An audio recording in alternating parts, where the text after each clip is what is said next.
The EDSA People Power, it was the bloodless revolution that pushed the Philippines onto the world stage. But 25 years later, where has it gotten us? Is the spirit still alive? Let's weigh in as Kababayan LA starts right now.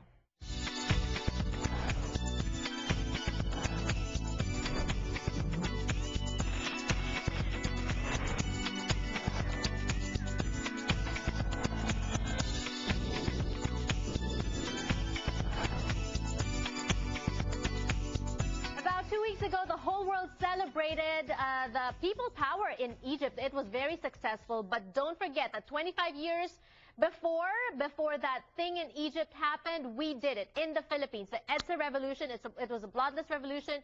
People power, or the power of the people, and we did it without Facebook, without internet, and nobody died. We're going to be talking about that today on Kababayan LA, because where has that spirit taken us? But first of all, is the spirit still alive? We're going to be taking your phone calls later on the show. It's Talk Tuesday after all, and of course, pag Tuesday, hindi po mawawala ang ating chikahan mula sa Pilipinas. May is joining us on the line. Hi, May. Welcome to Kababayan LA. Hello, isang earth-shaking moment mula sa Pilipinas. Hi there, Janelle, and Yes, everybody else watching. You know what, earth-shaking yesterday, no? Dahil napakaraming mga lindol. How many was that registered? Well, sa atin, meron 5.3 daw siya, pero hindi ko siya naramdaman. Honestly, I was in the Makati area when that happened. Parang hindi naman ako nagka-moment ng hilo o ng tensyon o nag-wonder kung ano nangyayari sa paligid ko.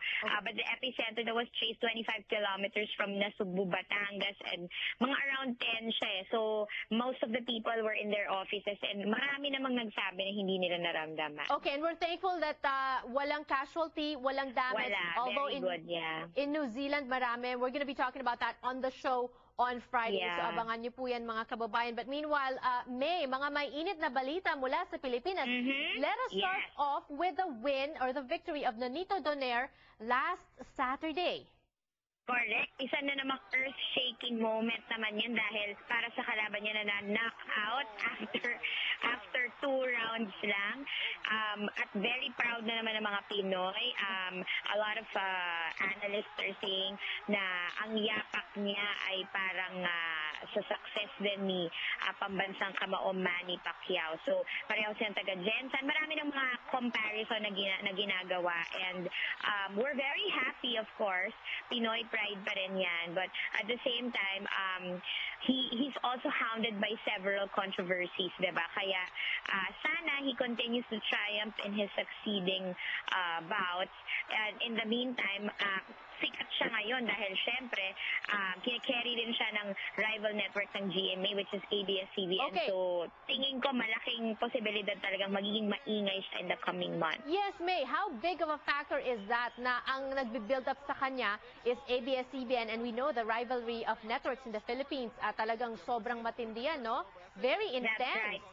Yes, and Manny is, of course, a kapuso.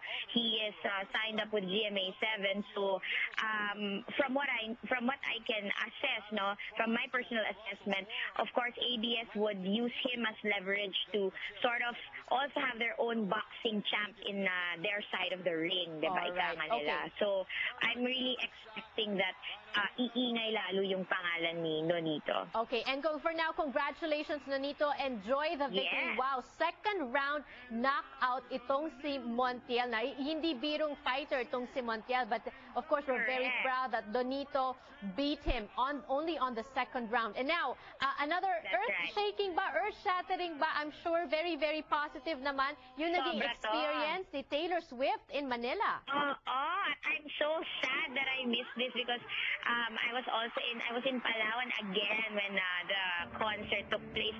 Ito ay sa jam-packed na Araneta Coliseum last February 19. At alam mo talagang understatement na maraming pumunta dahil sobra talagang daming kabataan, mga magulang, mga boyfriend ng mga babaeng in love kay Taylor Swift. Ito ang kanyang second to the last leg ng kanyang Asian Speak Now tour. And I think from the attendance pa lang, ibang level talaga. Right. And I think she also had fun because after that concert, she actually tweeted that she adores Manila. Yes, and actually, ang maganda pa dyan, talagang nag-effort talaga si Taylor na mga humirit na mga Tagalog words. Gaya Oh, ng, you know, the really? typical, nagpasalamat sa magandang gabi siya. Yun ang kanyang welcome piece. Sinabi niya, magandang gabi, I'm Taylor. At talaga namang nagwala ang ang Nice. buong kabataan ng Pilipinas. Okay. All right. Showbiz news naman tayo ngayon. Although this is Yes. not really showbiz, pero intriga naman tayo ngayon, May. Careful. Corina Oo. Sanchez and Mar Rojas. Saan na may mga ugong-ugong na mga balita that it's over?